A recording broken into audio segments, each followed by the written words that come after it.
میں نے تو اپنی زندگی کا مشن یہی قرار دے رکھا ہے کہ دین میں تحقیق کی روایت کو زندہ رکھا جائے اور اس کے مطابق لوگوں کی تعلیم و تربیت کا اہتمام کیا جائے۔ یہی نسخہ کیمیا ہے۔ اپنے بچوں کو آپ اس بات کی تعلیم دیں، اپنی آئندہ نسلوں کو اس بات کی تعلیم دیں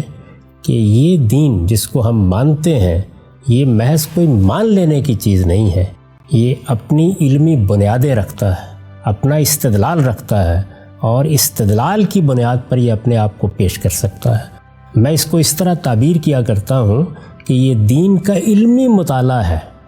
جس کو ایک روایت کے طور پر آئندہ نسلوں کے لیے اب قائم کرنے کی ضرورت ہے۔ علم کے طریقے پر دین کو سکھانے سے مراد یہ ہے کہ بلائنڈ فیتھ کو ریزن سے بدلا جائے، تقلید تحقیق میں ڈھلے، اور اوپینینز پہ آرگومنٹ کی حکومت اور دلیل کی برتری قائم ہو۔ یہ ادارے جو کچھ بھی بنائے گئے ہیں وہ اسی مقصد سے بنائے گئے ہیں۔ میں نے اگر المورد کی بنیاد رکھی تو اسی مقصد کو سامنے رکھ کے رکھی، اور اب یہ سینٹر بنایا گیا ہے تو اسی مقصد کو سامنے رکھ کر بنایا گیا ہے کہ ہر سطح پر لوگوں کی تعلیم و تربیت کا اہتمام کیا جائے، بچوں کی سطح پر، بڑوں کی سطح پر۔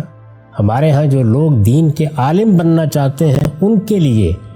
یہ ذوق پیدا کیا جائے اور اس کا اہتمام کیا جائے کہ ان کے اندر یہ ذوق پیدا ہو کہ وہ تحقیقی نقطہ نظر سے اسلام کا مطالعہ کر سکیں، اسلام کے معرف کا مطالعہ کر سکیں، جو کچھ ہماری ماضی کی روایت ہے جس کو ہم اپنی تراث کہتے ہیں اس کا مطالعہ کر سکیں۔ تو یہی چیز ہے جس کو میں سمجھتا ہوں کہ موجودہ زمانے میں اگر آپ اپنی نئی نسلوں کو دین پر قائم رکھنا چاہتے ہیں تو آپ کو اختیار کرنا پڑے گا۔ یہ دور عصر حریت ہے اور عصر استدلال ہے، ایج آف ریزننگ اور ایج آف فریڈم۔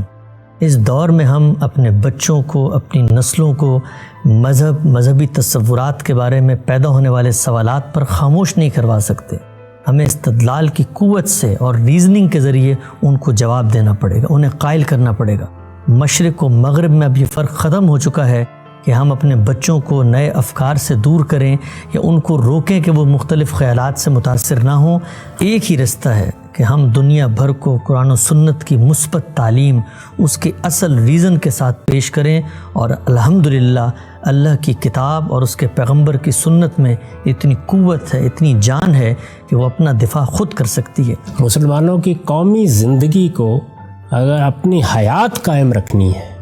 تو اس کا ایک ہی راستہ ہے، اور وہ یہ کہ اپنے آپ کو وہ علم و اخلاق میں برتری کے مقام پر پہنچائیں۔ اور علم و اخلاق میں برتری اسی وقت حاصل ہوتی ہے جب آپ اپنے وجود، اپنی شخصیت، اپنی تہذیب، اپنی روایت اور اپنے مذہب کو علمی طریقے سے سمجھیں اور اپنے وجود کا بھی علمی مطالعہ کریں، اور یہ بات جان لیں کہ آپ کا سب سے بڑا شرف آپ کا اخلاقی وجود ہے۔ اگر اس کو آپ نے تربیت کر کے فی الواقع اعلیٰ مقام پر پہنچا دیا ہے اور قومی حیثیت سے آپ علم میں برتری حاصل کرنے میں کامیاب ہو گئے ہیں تو پھر دنیا میں بھی آپ کو برتری حاصل ہوگی۔ اس ادارے میں کسی بھی مذہب کا آدمی ہو، کسی بھی رنگ و نسل سے اس کا تعلق ہو، کسی بھی مسلک و فرقے سے وہ وابستہ ہو، اس کو ویلکم کیا جاتا ہے۔ اس کی دینی تعلیم، اس کی فکری نشو و نما کے لیے محنت کی جاتی ہے۔ ہم نے ایسے نصابات بنائے ہیں، ایسے پروگرام تشکیل دیے ہیں کہ وہ یہاں پر آئے تو وہ اپنے فیتھ کو ایکسپلور کرے،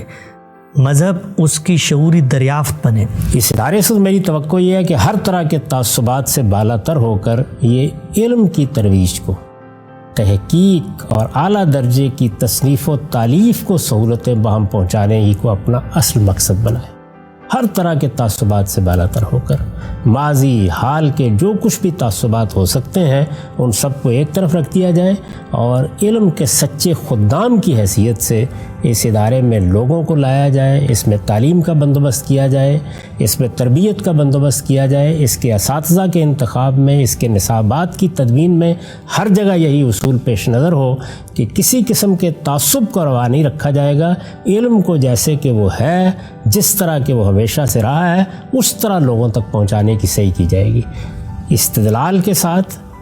ایسے کہ علم کا حقیقی مقصد لوگوں کے سامنے رہے۔ اور علم کا حقیقی مقصد کسی چیز کو اس کی حقیقت کے لحاظ سے جاننا ہے، نہ کہ اپنے تعصبات کے لیے استدلال فراہم کرنا۔ لہٰذا ہم سب کو یہ چاہیے کہ ہم آگے بڑھیں، اللہ کے اس دین کی خدمت میں اپنا حصہ ڈالیں، اور اپنے آنے والی نسلوں کی بقا کے لیے اس کاوش کو آگے بڑھائیں۔ یہ کاوش محض آپ لوگوں کی مدد سے ہی آگے بڑھ سکتی ہے۔ لوگوں سے میں یہ توقع رکھتا ہوں کہ وہ بھی مسلمانوں کی قومی زندگی کے لیے تعلیم و تعلم کی اہمیت کو پہچانیں گے اور اس طرح کے اداروں کی جو مدد بھی کر سکیں گے فراخ دلی کے ساتھ کریں گے۔